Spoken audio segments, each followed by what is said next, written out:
Hello സുഹൃത്തുക്കളെ, good evening. ഞാൻ ഇന്നുള്ളത് നമ്മുടെ അഹമ്മദി കുവൈറ്റിൽ അഹമ്മദി ഇടവകയുടെ മുമ്പിലാണ്. അഹമ്മദി ഇടവകയെക്കുറിച്ച് പറഞ്ഞാൽ 1948 സ്ഥാപിതമായ ഒരു ദേവാലയമാണിത്. ബ്രിട്ടീഷുകാർ ഇവിടെ ഓയിൽ എക്സ്പ്ലോറേഷൻ, ഓയിൽ ഡ്രില്ലിങ്ങിനൊക്കെ ആയിട്ട് വന്നപ്പോഴത്തേക്കും അവരുടെ ആരാധനയ്ക്കായിട്ട് നിർമ്മിച്ച ഒരു ദേവാലയമാണ് എൻ്റെ പിന്നിൽ കാണുന്ന അഹമ്മദി ദേവാലയം. അതൊന്ന് ഫോക്കസ് ചെയ്തൊന്ന് കാണിച്ച്.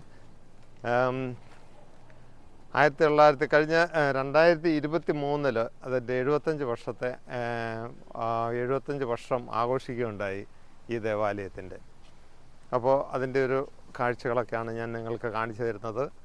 ഇവിടുത്തെ ഏറ്റവും പുരാതനമായ, കുവൈറ്റിലെ ഏറ്റവും പുരാതനമായ ഒരു ദേവാലയമാണ്. 75 വർഷം എന്നൊക്കെ പറയുമ്പം നല്ല ഇത് കേട്ടോ, മനോഹരമായിട്ട് ഇതെല്ലാം ഡെക്കറേറ്റ് ചെയ്ത് വെച്ചിരിക്കുന്നത്. അതിൻ്റെ കാരണം എന്താണെന്ന് വെച്ചാൽ ഈ ഡിസംബർ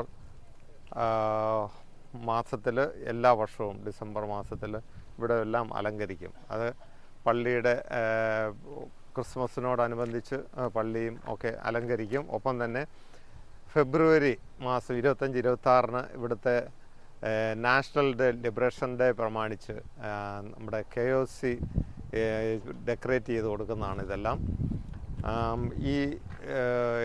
ഇനിയിപ്പോൾ ഇത് കഴിഞ്ഞ് ഈ ഡെക്കറേഷൻ എല്ലാം അഴിക്കുകയുള്ളൂ. അതുകൊണ്ട് ഇത് നല്ല മനോഹരമായിട്ട് ഡെക്കറേറ്റ് ചെയ്ത് നിൽക്കുന്നത് നിങ്ങൾക്ക് കാണാൻ സാധിക്കും.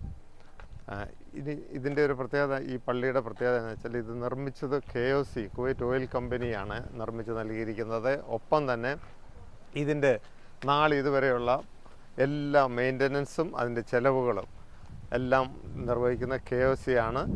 അപ്പോൾ ഞാൻ ആ പള്ളിയുടെ അകത്തെ ഒരു വ്യൂ നിങ്ങളിലേക്ക് എത്തിക്കാം.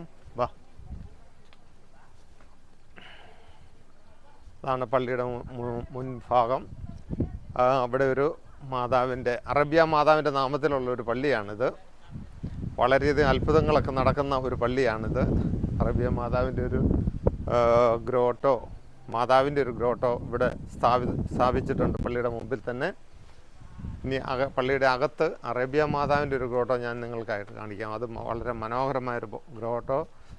ഒരു അറേബ്യ മാതാവിൻ്റെ ഒരു രൂപം, അത് ഇറ്റലിയിൽ നിന്ന് കൊണ്ടുവന്നതാണ്. അത് ഞാൻ നിങ്ങളെ കാണിക്കാം.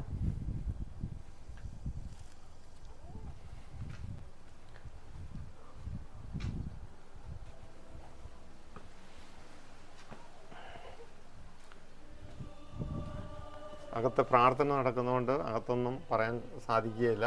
വിവരണങ്ങൾ നിങ്ങൾ